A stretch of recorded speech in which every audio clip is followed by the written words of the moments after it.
Everyone, welcome to session 157 of the Behavioral Observations podcast. I'm joined today by Dr. Becca Tagg, and we will get to the opening comments related to this episode in just a moment. But first, I want to let you know that we're brought to you by HRI Recruiting.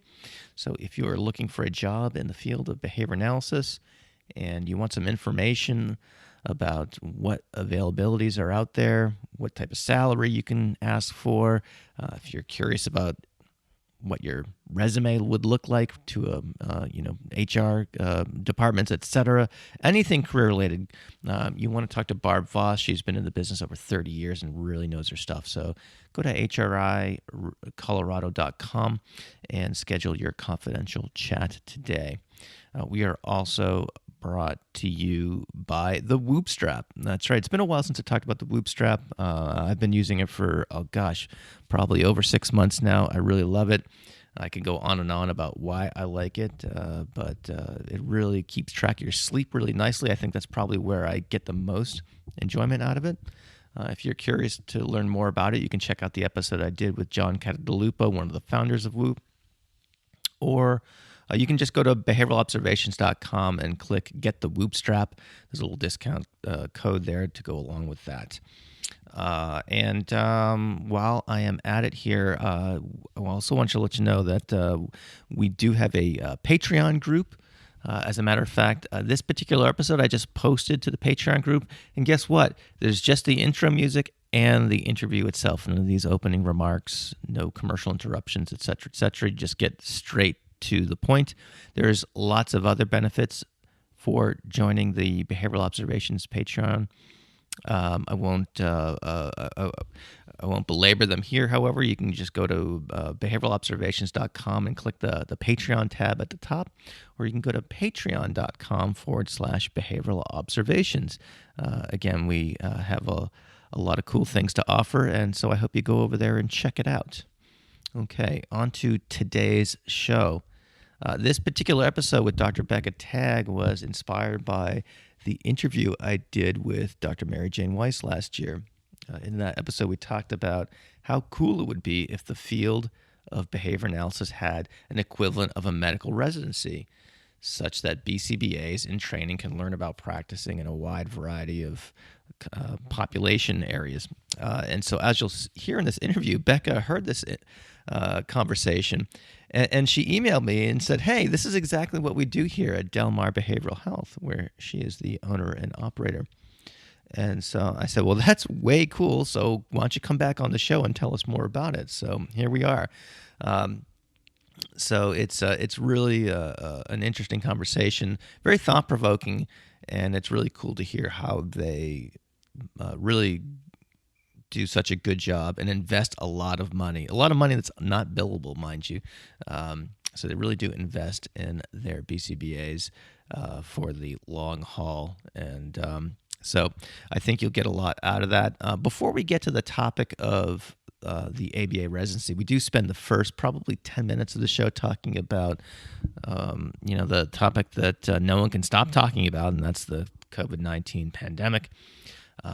So we talk about how her agency responded to some of the things that they did to navigate around the pandemic, how they're still serving clients, etc.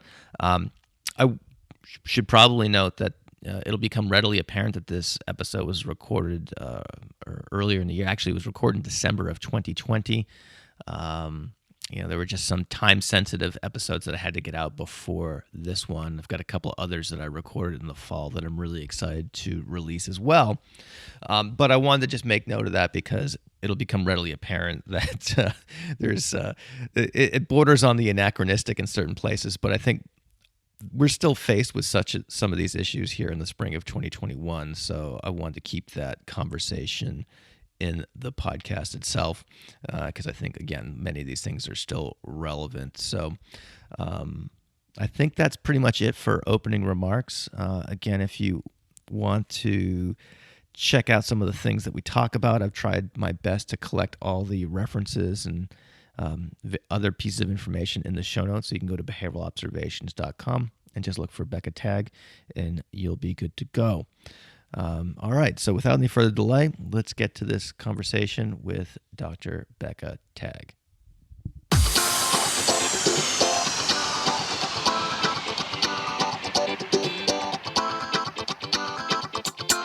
Welcome to the Behavioral Observations Podcast, stimulating talk for today's behavior analysts. Now, here's your host, Matt Sikoria. Dr. Becca Tagg, welcome back to the Behavioral Observations Podcast. It's so great to catch up with you again. You too, Matt. I appreciate the invite. And again, you look very fall-tastic with your flannel and wood. I feel like people don't get a chance to see necessarily what it looks like. So it's good to see you. Thank you. Thank you.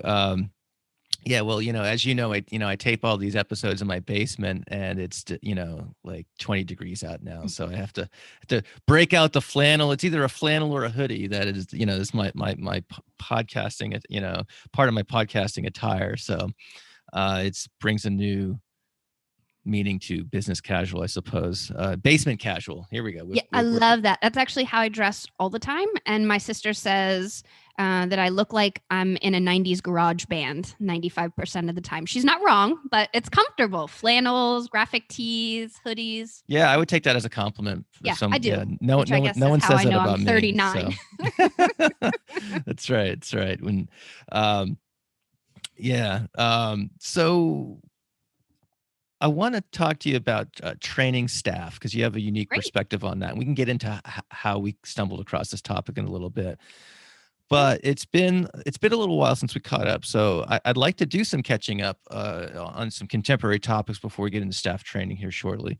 And so, the question on everyone's mind, and again, we're recording this in December. The pandemic hasn't gone away. We're all hopeful about vaccines and this, that, and the other thing, but for the time being, it's still here. And it's been here since, I guess we could call it March of last year. So as a business owner, I thought it would be interesting to chat a little bit about how your agency responded to the pandemic. Did you guys shut down? If so, for how long? If not, what were the precautions that you took for providing services?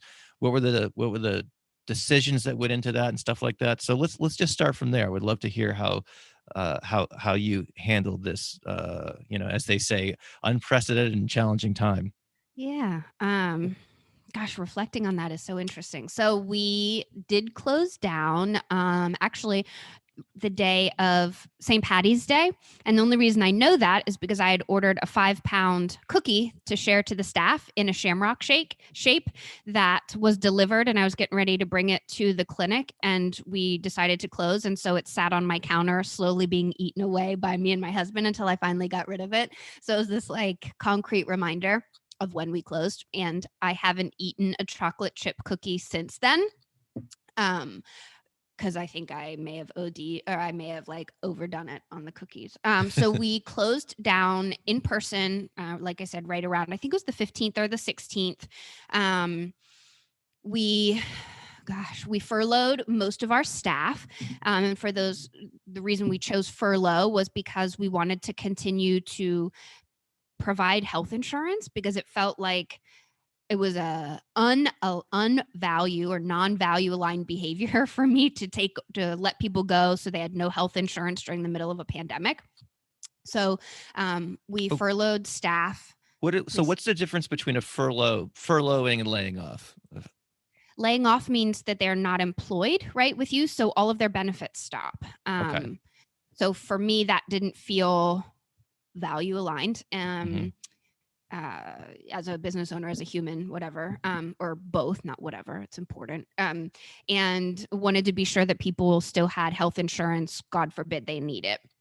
So we furloughed staff, which that allowed them to draw unemployment, which in North Carolina is not a ton. I think our full-time BCBA staff, it was $350 a week was the max. And so they were getting the max. And then with the $600 on top of it, which really for our location, $350 sucks, right?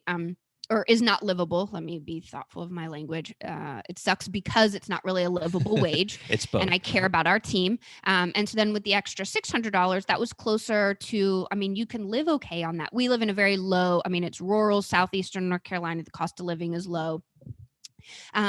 So we did that.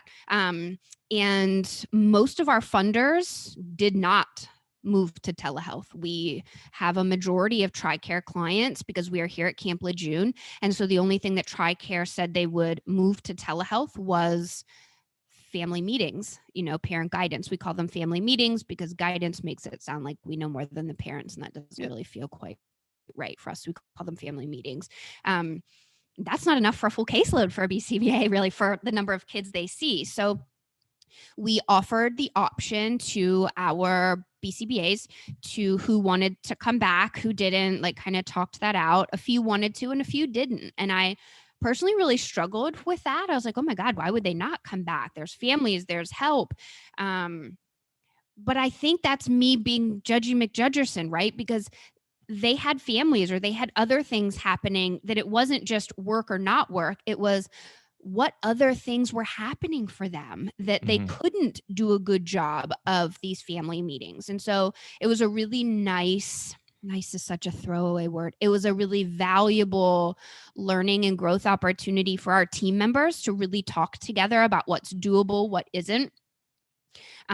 So I learned a lot in that way. So what happened was I basically supported all of our families via telehealth on top of my therapy clients during that time, because if people did too much work, they'd be less eligible for the unemployment benefits. And so, so it was a really challenging time, from March until June, end of June, when we resumed in-person services on a modified basis, because I cannot abandon our patients as a psychologist, as a behavior analyst, and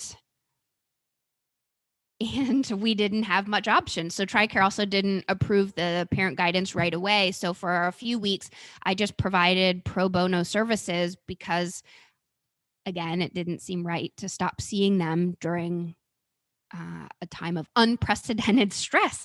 And so, Let me ask you this. Did you have families who were like, hey, you know what, with all that's going on right now, did you have any, I guess what I'm saying is that did you have parents elect out of any type of ABA therapy because their hands were full? I've heard that in the happen beginning, sometimes. no. Okay. In the beginning, there was just panic, to be honest. Okay.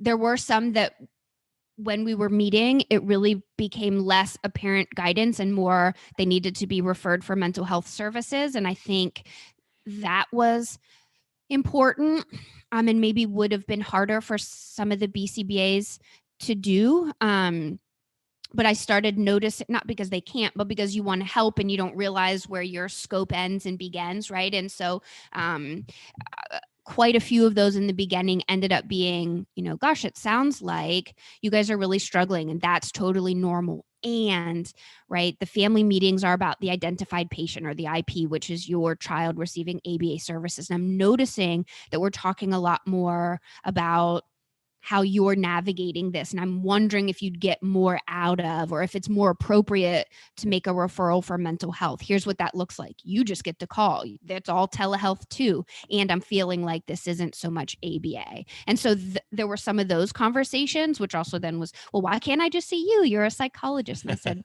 I so appreciate that you would want to work through some of this with me. And I can't serve as both. And here's why, right? So kind of explaining that. So particularly in the beginning, we didn't have anybody electing for other services. I think people were scrambling for help of any kind. Then as it continued, there were some families that sort of elected out of ABA because what they really needed was something different. And then we just did periodic check-ins. And then some families continued. So it was sort of a mixed bag, to be honest. I see. Then end of June, we resumed in-person services on a limited basis. We looked at the students, the clients who were in most need, so had those highest rate of self-injurious behaviors or aggression towards others, or were showing the most regression, with families that were not able to implement services through that parent-guided model. And then had them come in session in the clinic. We did not do in-home, we did clinic, which I went back and forth about, but really I can control the clinic. So I know that shit's clean because I'm cleaning it, right? I know we're wearing face shields and face masks and scrubbing, and like I can control that, whereas I couldn't feel like I could say that about the homes.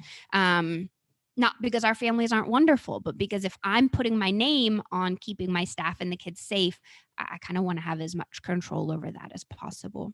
Yeah, So it we seems started with reasonable. these like one staff to one child treatment teams on a modified basis, and then just slowly expanded as we could. Again, still keeping, so we're doing hand sanitizing every 30 minutes, sanitizing rooms every 60 minutes, doing our cleaning staff is coming twice as often, and then every 6 weeks we're doing carpet shampooing. And of course we've purchased, like, I keep calling it the proton pack, but it's like this sprayer thing that like sprays, I don't even know what it is, sanitizing liquid. Our costs of sort of PPE and cleaning materials have gone up 500% from what is usually happening.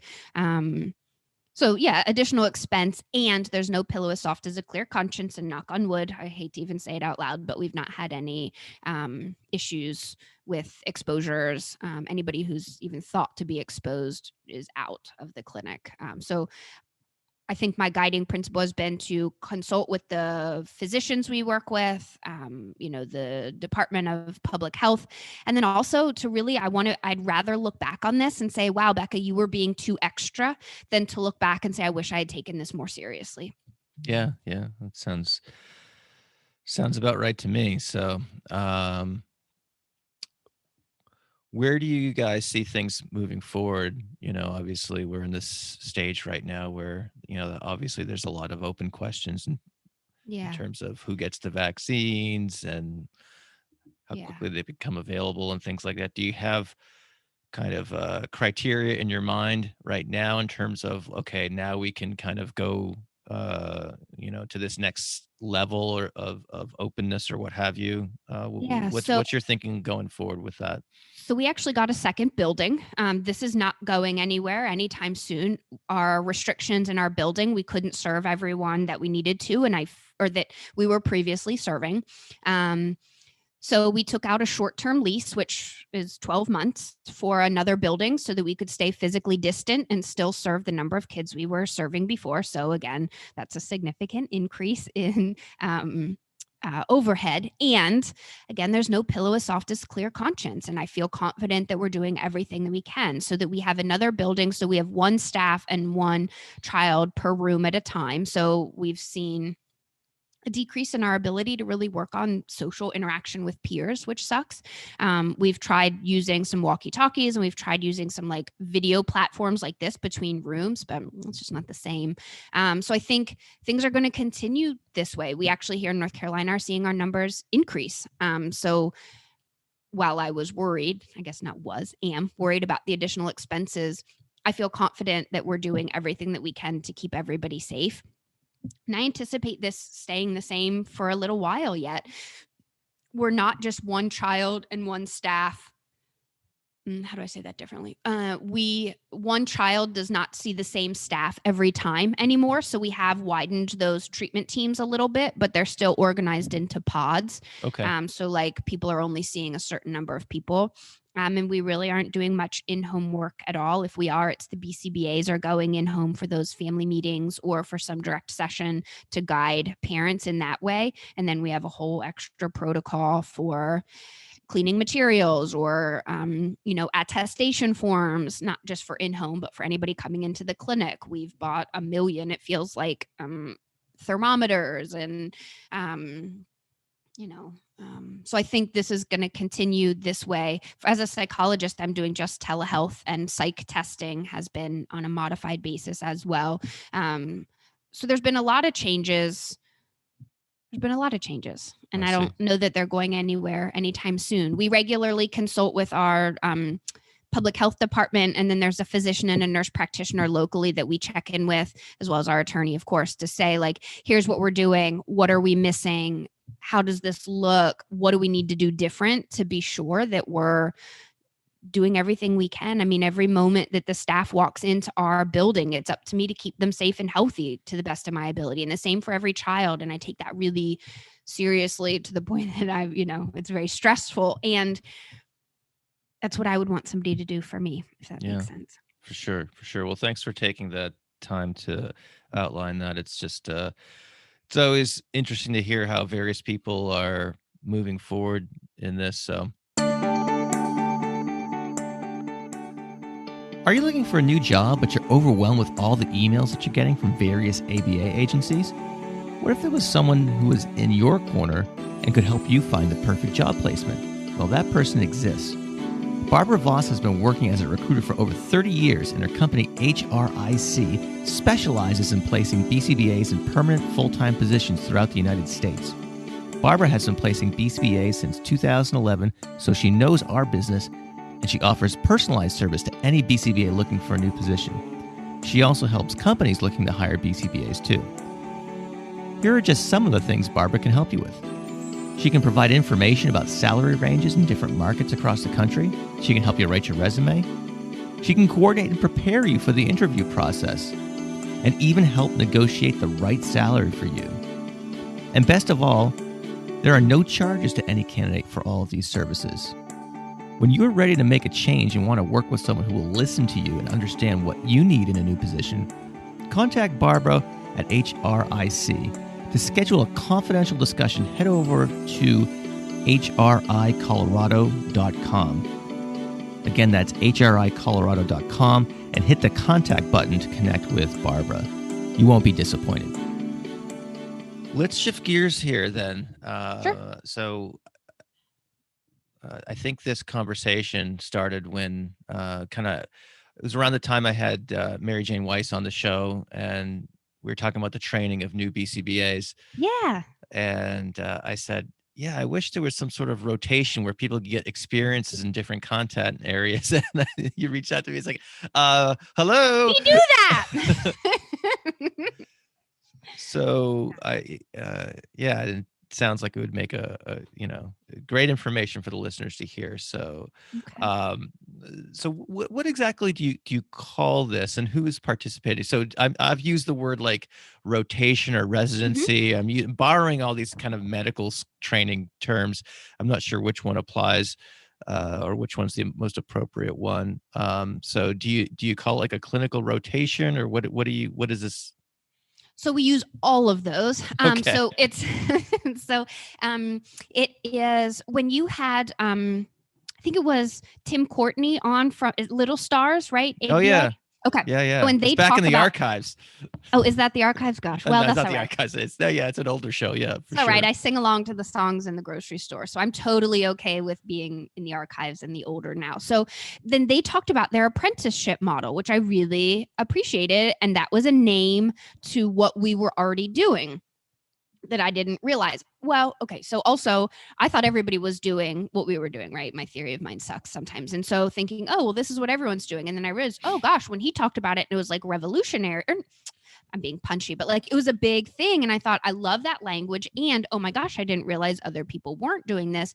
Maybe I need to put down exactly what we are doing. So I looked at their apprenticeship model, and we do a lot of that. It's a little different, but we also have an extension. So it goes beyond becoming a BCBA. Our program, so residence for us, and it is language borrowed from medical training because so I did my training as a psychologist, and then I also did a postdoctoral master's in clinical psychopharmacology. So I did go through training with medical students, and so that is where the language came from. So residents are, for us, it's sort of your first 1,000 hours after becoming a BCBA. So it's not that you pass the BCBA exam and then now you're independent. It's that you pass the BCBA exam and now you still need supervision and training, and not because you're not wonderful, but because that's a jumping off point. I mean, that's just the beginning.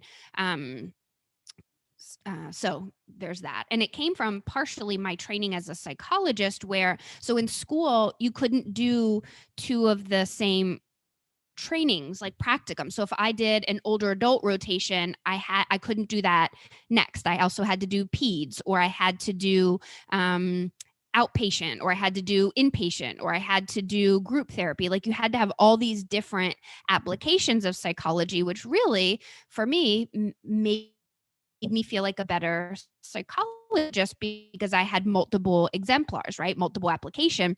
And it's still in the application of psychology. And so behavior analysis is sort of the same, right? So the training that you get in your courses, or at least in my courses as a psychologist, there's Hauser, Sorry about that. Okay. So, and when it's applied, right, the training really happens in the field, right? So my training as a psychologist, I mean, I learned a lot of theory and great things in my coursework, but it was the application where I learned how to do it. So those practicum experiences. And so, I wanted to be able to provide more exemplars, more examples, more opportunities for our students for a variety of reasons. One being applied behavior analysis, or behavior analysis is not just autism. And so if people want to be able to do more, they have to have training in more areas. And sometimes learning application across different populations or different ways helps you be better, even if you know you want to be in pediatrics, right? So I know I want to work in peds. I've known that. I also still had to do rotations in other areas, and learning how to apply things with older adults. So it's like 65 and up, or in inpatient settings, or with animals, has made me a better pediatric psychologist, because I know what these different concepts look like across different populations. Does that make sense? And so, please Yeah. go ahead. Yeah. No, go ahead. So I was thinking that if we could help students in behavior analysis learn what reinforcement looks like, not just with kids with ASD, or even earlier. I mean, really what we found was that the people that we were getting only had experience with ages sort of 3 to 6 with ASD, which is a very narrow range. Even if it's kids with ASD, that's very narrow, that they could be better BCBAs, right? And then we can do better, right? Hashtag do better. How do we do that? And so if I'm their supervisor, it is up to me to find those opportunities for them, right? And so I take that very seriously, because those who provided supervision for me, so Dr. Bill Helsel, who, gosh, I could cry just talking about how wonderful he is, really took seriously my training. And if he didn't, I wouldn't have learned all the things that I learned, right? Yeah. And shit, if that's not the exemplifying giving back, I don't know what is. And so let's talk about this. Let's talk about the structure of this. So let's Yeah. say, so is like two questions, I guess, related to this. One would be, is this something that you provide for trainees who are requiring experience hours, or is this something that you provide for newer BCBAs that you hire? both, Is it all of both? the above. Yep. Okay, So it's an application process. So let's that's say I just want to like be like, so let's say I am fresh. I just passed my exam, right? The ink's still dry on the certificate. Mhm. And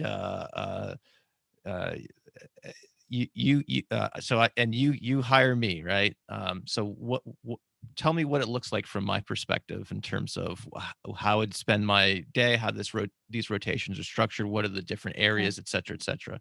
So I think I'll go back just a pinch more, because if you apply to Del Mar, when you apply to Del Mar and you're an early career professional, so we may not have space for you, and not because you're not wonderful, but because we know that early career professionals require ongoing support and supervision.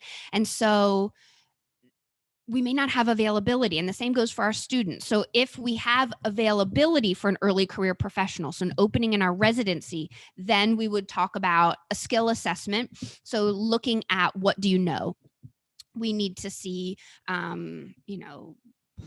a redacted report, writing some goals, lists of different assessments. We go through sort of a competency-based assessment, or competency-based assessment process to determine how many of these areas, how much support are you going to need? Because that's the other part. BCBAs who've been certified for 2 years, there's a huge variability in their knowledge base, which is an error that I made. I sort of thought everybody at 2 years kind of knows this, and everybody at 3 years this, which is part of how this came to be, that there's just such variability in what people have been exposed to and what they know. And that's largely due in part to their variability in their supervised independent field work.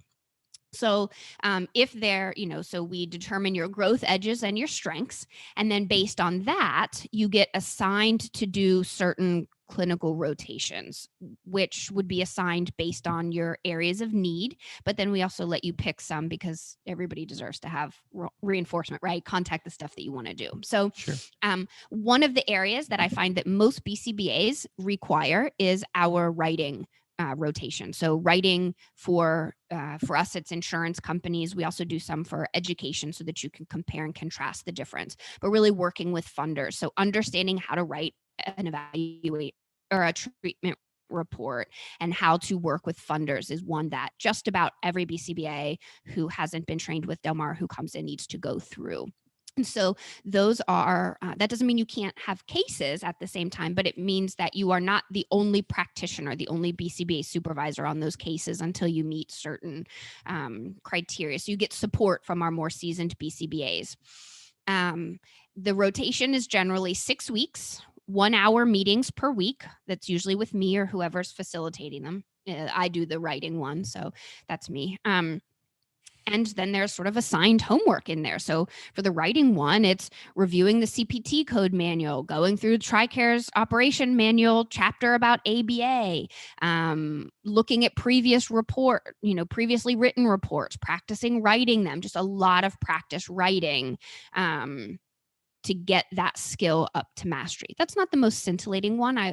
If I'm being honest, people usually hate that one. It sounds It sounds as an fascinating owner, to me. it's so immensely important because what it does is it keeps your reports from getting kicked back. It's very different writing for insurance companies, and people don't know what they don't know. And I think that's a hugely important. Written communication is, for me, an absolutely critical skill for a human services professional.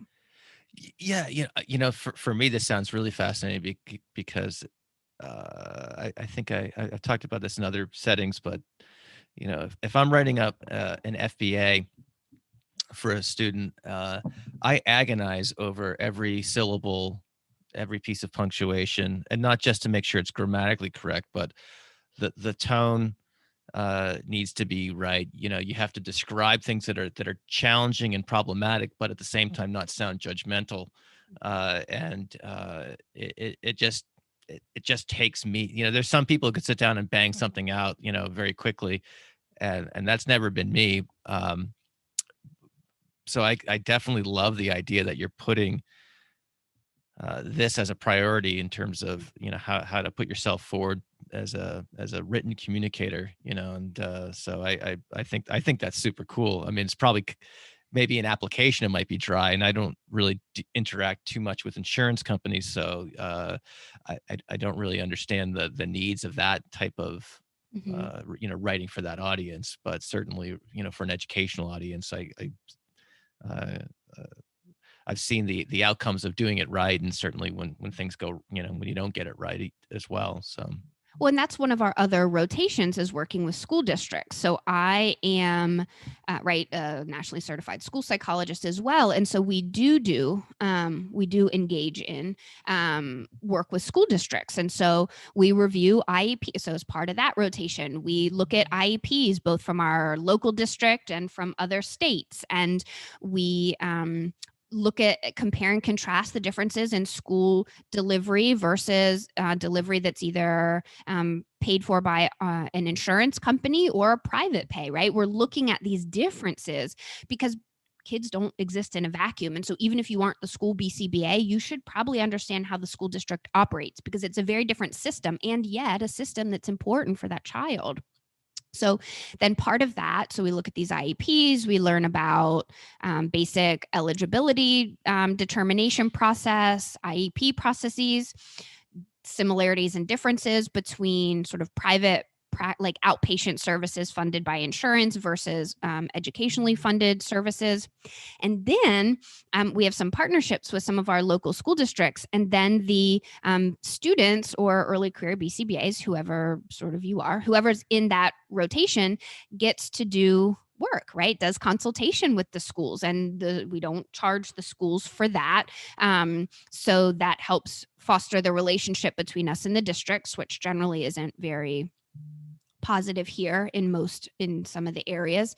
And then it gives our students opportunities to see what that looks like. Consultation is different than direct care, and working with teachers is different. And, so it gives them another application of behavior analysis outside of what we're doing. So it's helping them learn and hopefully providing value to our community as well.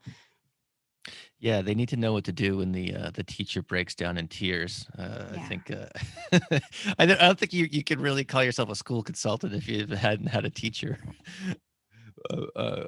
totally get super emotional when describing a challenging student or a situation like that. So, Or and even there's more to say, definitely I'm ways not to handle. doing that. That's what we get more is I can't find the time to do that. And so we use, we teach motivational interviewing, right? So rolling with the resistance. That's their reality. They do not have time for that. That doesn't mean you just say the same thing. It means you need to come up with a plan that can be implemented by this teacher. Their reality is real, right? The learner is never wrong. And so it's applying those same principles to the adults that you're working with, right? Because your identified patient in consultation, for us at least, it's not that child, it's the district. So how do you help support this classroom? It's not about that child. Or it's the same thing when we do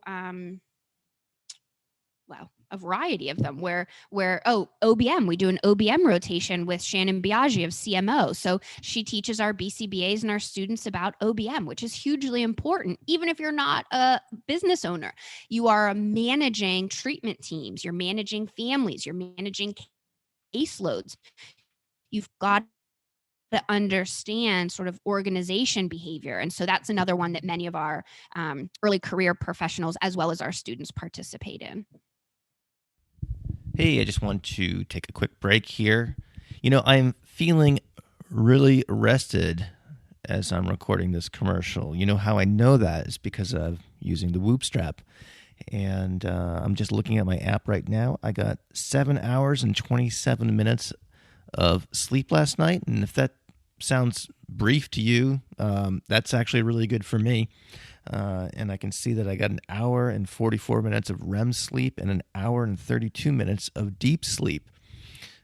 So all in all, it's kind of another source of data, if you will. It confirms that I'm feeling pretty rested. There are days when that's not the case, and there are days where that information definitely shows up in the sleep data from the Whoop strap. If you're interested in learning more about the Whoop strap, or if you want to get it and you want to get I think it's like a month free or $30 off or something like that, head over to behavioralobservations.com and click Get the Whoop strap. And if you want to learn more about it, you can tune into the episode I did earlier this year in January of 2021 with John Catadalupo. We talk all about the Whoop strap. We go really deep on how it not only tracks your sleep, but it tracks your the intensity of your workouts, how well you recover. It's just an endless supply of information, and it's basically Disneyland for us, kind of data nerds out there. So anyway, go to behavioralobservations.com, get the Whoop strap for more information. And all right, so let's get back to the conversation with Becca here. All right, so we got writing, school services, OBM. So what other types of rotations have you guys We have an used? animal behavior one that so I shared my sister is a veterinarian, so she helps with that one. People either pick a project with a pet of their own, or they can volunteer with a local rescue organization and do a project there that, again, hopefully helps build value for our community to help these pets be adopted. But working with animals, or now we did have somebody who had an allergy, so we used the Sniffy the rat online, which was just paled in comparison, and you work with what you've got. So there's different options, but working on training different skills and learning about behavior. And then people usually like it because we are a very pet loving group. And so they also get time with my sister, who's a veterinarian, to ask questions about. And so that's a great one to share.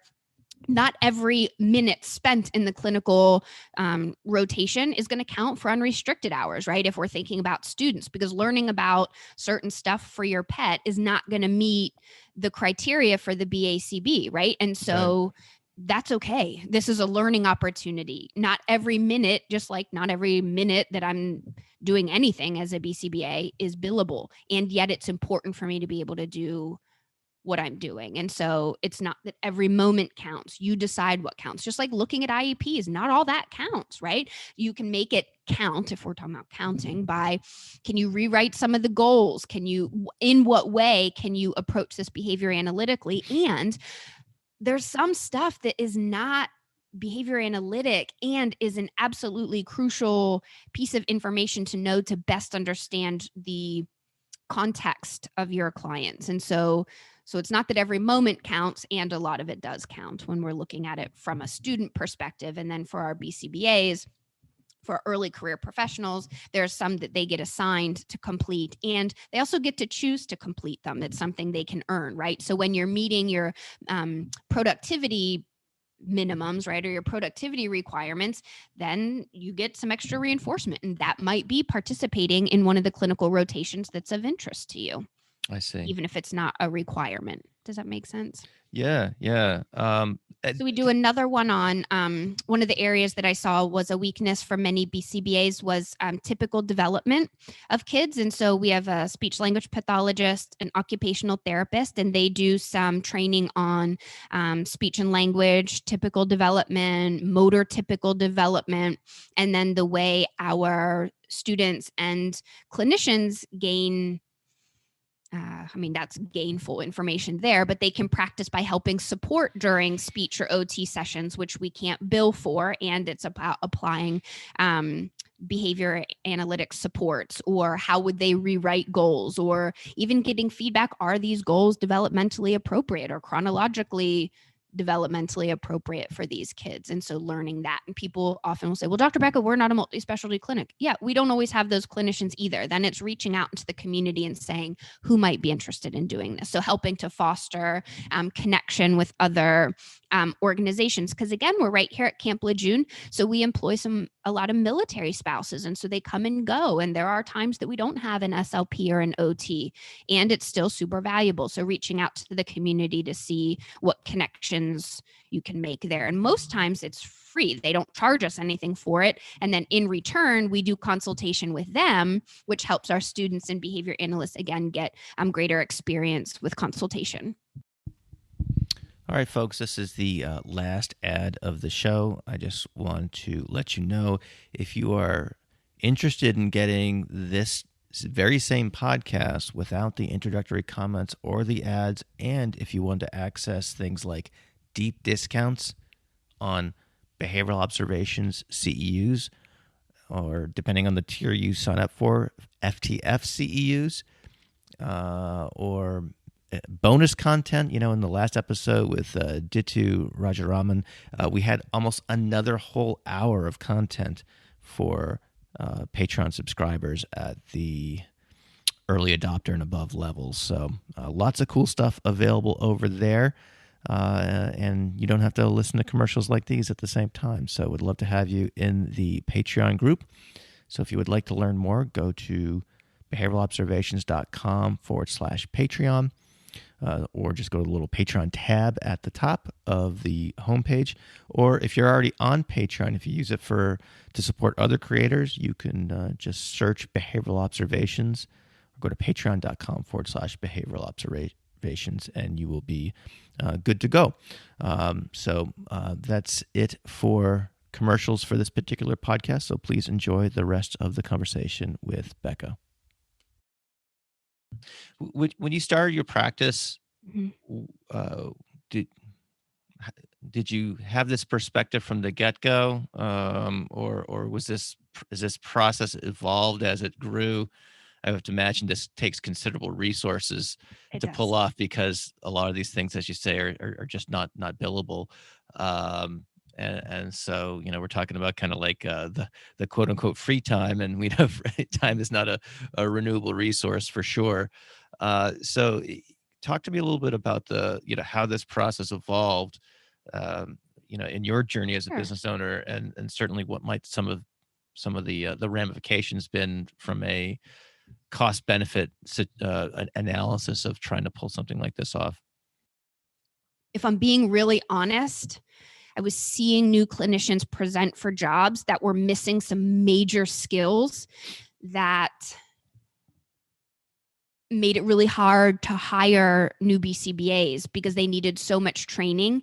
And if I'm also being honest, a lot of them weren't open to that training and, felt like or said, I'm a BCBA, I don't need this, or I already know how to do that. And I felt like, well, I'm not seeing that in the permanent products of what you're producing. And so needing a more formalized or standardized way of evaluating BCBAs that are applying in the same way that we do for our RBTs, which I think we do a good job of as RBTs, and we weren't doing a great job as BCBAs. So for me, it started that we created this for our graduate students in ABA. Because it was the training that either worked well for me or that I felt would have worked well, or, again, was a bit aligned with my psychology training, which I felt prepared me for more different things. And then we didn't add it into this residency part, to the part for early career BCBAs, until I was seeing these deficits in skills for the majority of our applicants. And for us, it became, and not that people aren't great, it's that you're an early career professional, you still need training. And so for us, it became a way to help us find best fits for us in the same way that our BCBAs still do some direct. And so in an interview, if I'm talking about our residency program, which includes ongoing supervision, support, and training, and direct service hours, and you're not interested in that, man, you're not going to be happy with us at Del Mar, and that's okay. But it helps us really find the right fits for us, because part of our values are ongoing education, learning, high quality services, which means we're always learning and growing and changing. And if that doesn't feel like a good fit for you, you probably won't be happy with us. And we probably won't, it won't be a mutually beneficial relationship. Right. I suppose trying to codify those expectations into some sort of policy helps you communicate more clearly with the applicants, so you can get to that conclusion, whether it's yay or nay, more efficiently. Well, and I think too, because I didn't have it laid out, because again, I was thinking everybody comes in with the same skill set, right? But they don't. And that was faulty on my end. And so I imagine for clinicians that we've hired who didn't meet expectations, that was probably very hard for them because they didn't really know what it was. And so that's on me too, right? Trying to be better at expressing.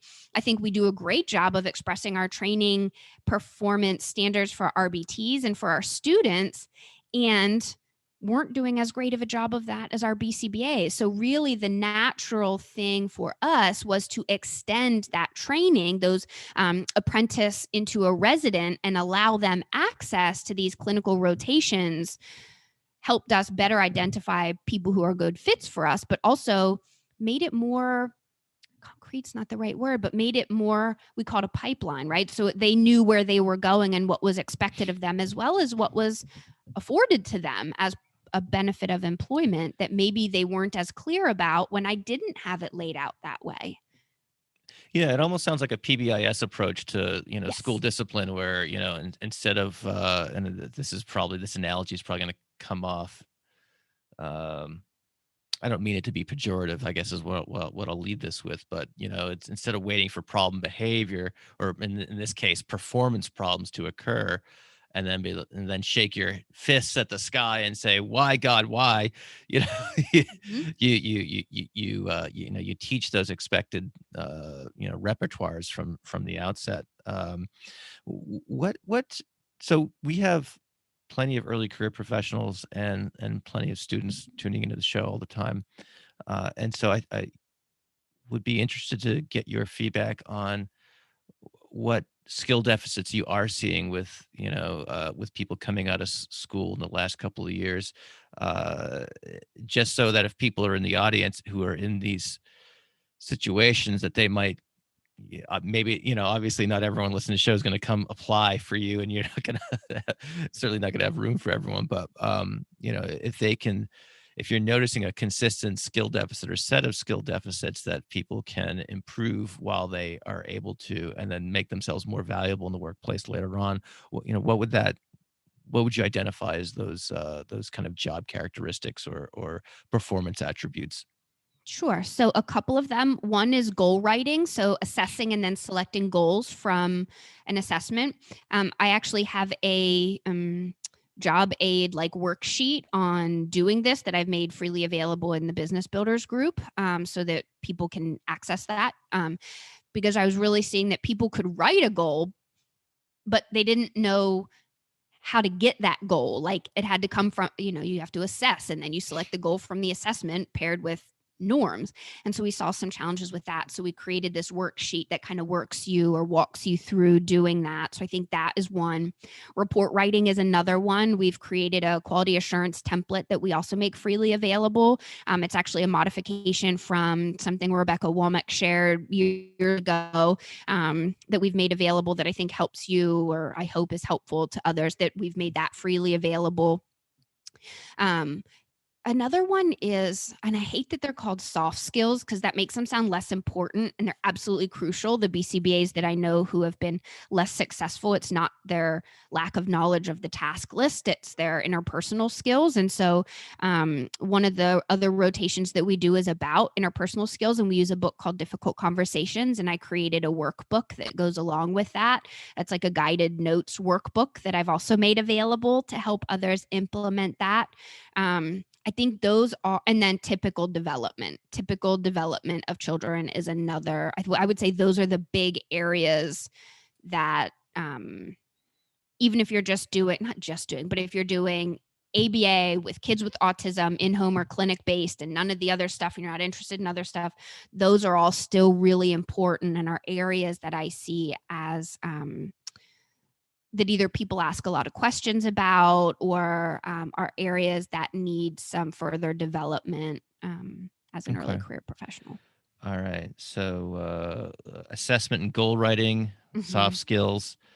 Yeah. So the bone up on those folks. If you're, it's probably good advice for whatever part you are on, or wherever you occupy the career timeline. So totally, because I go back, and even if I'm facilitating the difficult conversations rotation, like I've read the book multiple times, I still get stuff out of it. I still have to review goal writing. I still have to review developmental norms. And so I think it's that teachability, that openness, right? The idea that I'm always going to be learning. I've never got something mastered. And that is what to bone up on, right? So like I just saw this quote. It was like, be teachable. You're not always right. And like, I'm not always right. I mean, I'm very often wrong, actually, and that's okay. Let me be open and vulnerable about that so I can continue to learn. I often share the missteps that I make so that other people see, Becca doesn't know everything either, and because the story we often tell ourselves, particularly as a new clinician, let me not put that on anyone else. The story I told myself as a new clinician, whether it was as a new BCBA, as a new psychologist, as a new prescriber, was basically that everybody knew more than me. And so I had to protect self, right? I couldn't let them see I didn't know it. But that also meant that I really missed out on some teachable moments and learning and mentorship, and that potentially I did some crappy programming for people. Those don't align with my values. And so I had to say, all right, it's going to be uncomfortable and I have to keep learning. And so now, as somebody who's in charge of other people's learning, I damn sure better show that I'm open to learning if I expect that from them, right? I can't model a different behavior and then expect them to do the same. So we openly talk about mistakes happen. It's not really avoiding mistakes. It's how do you come back from them that's the most powerful thing, because we are all perfectly imperfect. Yeah, for sure. What would you say about I don't know. Is there any way to directly tie this approach to training staff to learner outcomes? If obviously there's probably not a direct line that's, of cause and effect here, but what can you say that's been your experience in terms of invest? Because I keep coming back to this thought that this is just a big financial investment on your practice's part to do this, and certainly you talk a lot about your kind of aligning this with your values and things like that, and so there's obviously motivation from that standpoint to do that. But what about the can you have you been able to kind of tie these things to learner outcomes, or have you seen a clinician make a decision that you knew that, like, you know what, that was the right decision, and they made that decision very likely because they had exposure to this other thing that may not have been seemed directly relevant at the time. Have there been any kind of light bulbs like that that have given you, confidence in this approach beyond those values-driven decisions that you Yeah. So described I can earlier? say that uh, all of our students who have gone through our program and completed it as prescribed have passed the BCBA exam on their first attempt. Many of them also passed the BCABA from a variety of different course sequences. Two people didn't complete our program. They chose not to complete the program. They went somewhere else, so I don't count them. That's sort of just attrition. So I feel confident that we are preparing people to be BCBAs as the BACB assesses them. I've also followed up on our BCBAs who've gone through our program and have worked other places, and they consistently report themselves as being better prepared and performing better than other clinicians that they're working with at their current job, which says a lot because we so often usually compare ourselves as worse, right? We so often think, oh, I'm worse than other people. Well, we tend to have a lot of perfectionistic, maybe anxious individuals, which said the desert to the grain of sand, right? And so we're often looking at just what we don't know. And so for them to be able to appraise themselves, their skills above that of others, I think says a lot in sort of two different areas, right? That they're able to objectively quantify their skills, and also that they're feeling more comfortable in their knowledge, which is also something that we work on, right? Imposter syndrome is real, and it gets in our way. So there's that. I think also I tend to continue to hear from clinicians that leave us. So we employ a lot of military spouses, which sucks because we only have them for a short period of time, but rocks because I feel like if they can come and get really good training with us and then they go out to their next duty station, we're sort of like helping spread great knowledge out in the world and create strong supervisors. Those who have left, right? So not those who've been fired, but No, those I who get have it. Yeah. left PCS wise, or even just moved on for, living in Jacksonville, North Carolina is not the best fit for everyone. We still stay in touch and they still reach out and join different activities that I'm doing or webinars or just Christmas cards, whatever it is, which tells me that we've built and maintained a strong relationship and that they're able to continue to ask, which for me is a representation of mentorship, that goes above and beyond just their time at Del Mar. So I see that as a positive. I also think our kids do well, again, just like we only have staff for a short period, it's the same for kids because, they live here because it's their permanent duty station during this enlistment or this time that they're in the military. So I like to think that our kids get great service while they're here. The parent report of that is that parents are generally pretty happy. Of course, there's outliers. But again, I like to think that that's because, or not like to think, there are specific questions about feeling confident in your BCBA's skills or feeling like the team that's working with your child is knowledgeable and dependable. And all of those are things that we teach in our clinical rotations, both for residents and the apprenticeship. And so I think in that way, we are able to say that this is working Okay. for us. Cool. All right.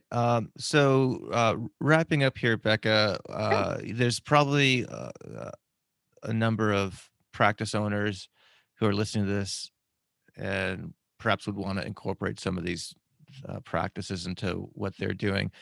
What advice would you give to a practice owner who wants to do just that? Perhaps they're encountering barriers of various kinds. And again, the financial barrier keeps popping into my It's a head. big one. And It's big. certainly staff availability and other sorts of things, probably um, uh, uh, uh, things that I'm blissfully ignorant of. But what advice would you have for someone who wants to kind of pull this off in their own clinic?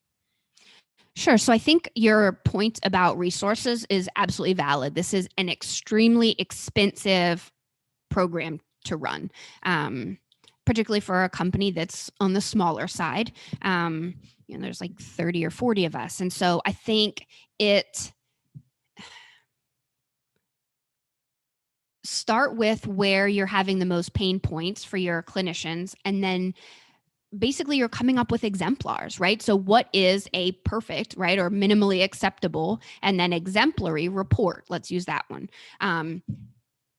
You need that. And then where do they go to find that information? So you got to do some didactic instruction on that. And then what are your quality assurance? So really making overt what you're already doing and then creating permanent products of it. That's how we started. Initially, we started with just me doing the training. So it was around things I knew about, that were kind of pain points or areas of interest. And then we kind of built from there. It is expensive. There's this great quote. Wow, I love quotes. And it says like, what if I train people really well and they leave? And then the next line is like, what if you don't and they stay?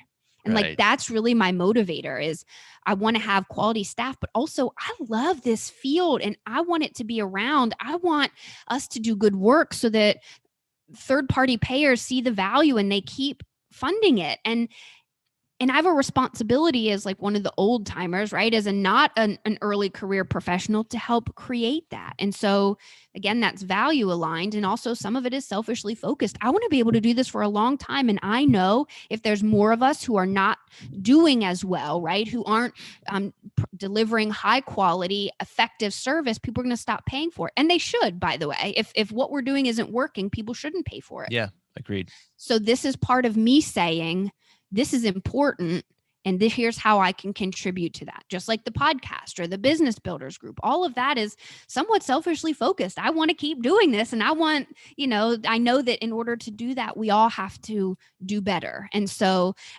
there's also some free resources, right? So Dr. Megan Miller, a lot of her do better stuff is available for free. So if you don't have money for consultant to come in, cool. What's freely available that you can use to start building this?